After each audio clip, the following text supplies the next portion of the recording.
So some of the kind of characteristics, the internet, we have resilience as being one of the features, ecosystems that have a lot of heterogeneity within them, ant colonies that exhibit these sorts of bottom-up orders. And again, like the features, I'm sort of correlating them across with the examples, but really these features are present in almost all of the examples.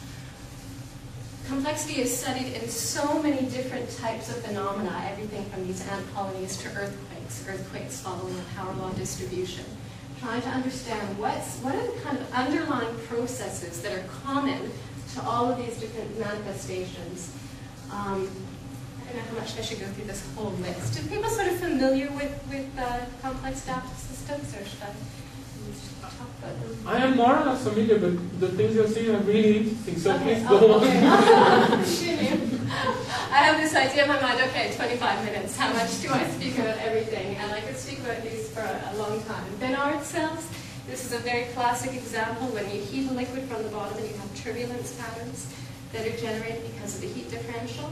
So at one moment these molecules, water molecules, are all sort of trying to move around in random directions, and then they lock in to a rolling pattern, and they have to choose which way they're going to roll. So this is a classic example of emergent behavior where you see a global behavior, but it's brought about by sort of local interactions. And you never know, is the cell going to roll to the right or to the left, because this is how it's very sensitive to these very minute differences in initial conditions.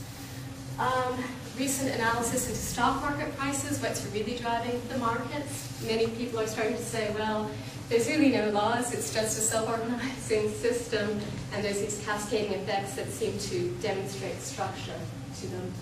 Traffic flows, how traffic runs in the city also seem to be following these same sorts of properties. So when you have congestion of traffic patterns, it's not necessarily because there was some traffic accident that brought that about, but more the resultant of these sort of power law distributions that arise naturally. So you get huge clusterings of some cars and small distribution of other cars, but there's nothing really causal about it other than the underlying dynamics of the system. So, and these are sort of demonstrated graphically in different ways. There are many ways these are studied.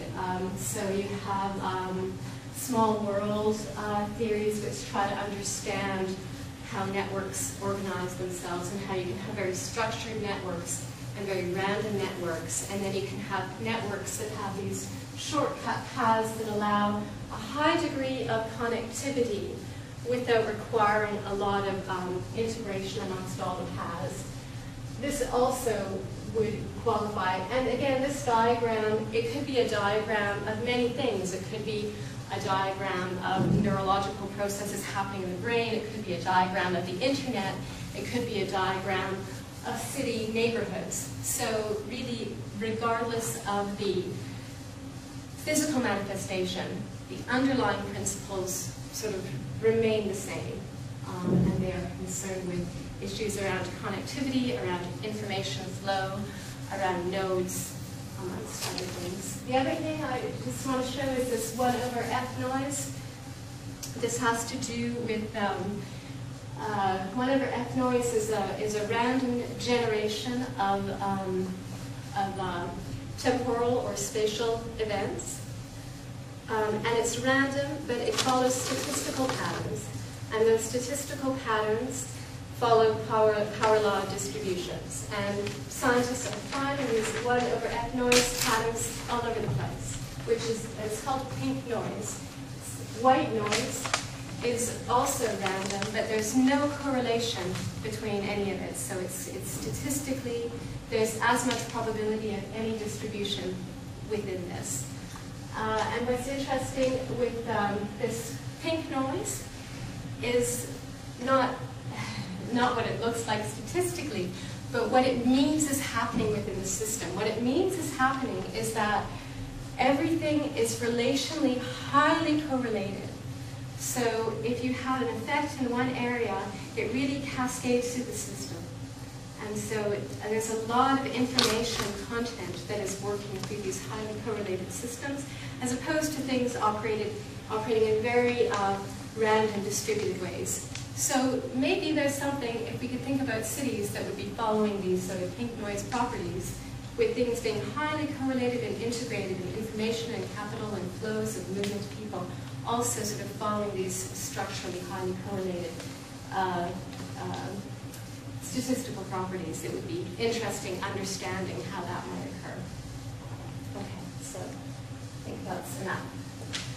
So I'm going to step away now from this background in complexity sciences and move a little bit more into my fascination in practice as someone who's done a fair amount of urban design work and specifically some competition entries as a way of sort of exploring some of these themes.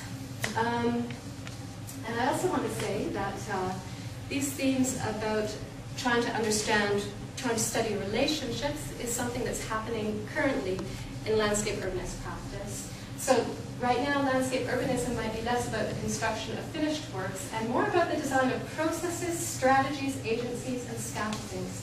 It's interesting. Catalytic frameworks that enable a diversity of relationships to create and merge, network, interconnect, and differentiate.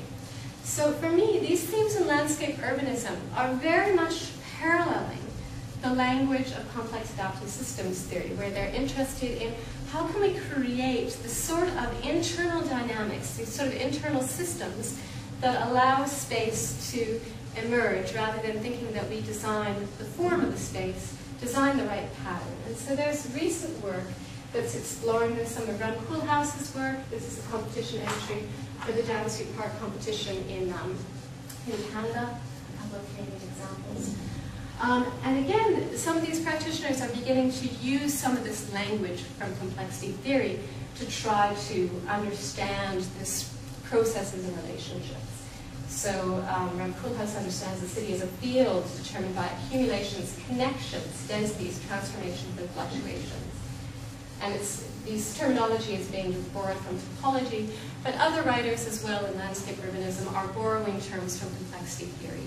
And I think that right now, a lot of the borrowing is without a large knowledge of complexity theory, with some knowledge of complexity theory, but there's more that can be gained. I want to show this project and just think about sort of what the implications are for people working in design. So you see this design of this plaza, and it manifests itself as a kind of external form. So if you were to use sort of classic urban analysis tools, you'd be looking at forms of space that's generated and maybe talking about what are the landmarks and what are the edge conditions. But this sort of analysis completely misses the point of this project, because this external form is not based on any of those types of criteria. The external form here is based on a sort of design matrix of relationships. So here, the physical manifestation in the form of this plaza is a resultant effect of the interactions between three parameters: light, wind, water, interacting with a number of physical features on the site that include chairs, the ground plane, a screen, a canopy, the ground plane, trees. There are various interactions on the site that are facilitated.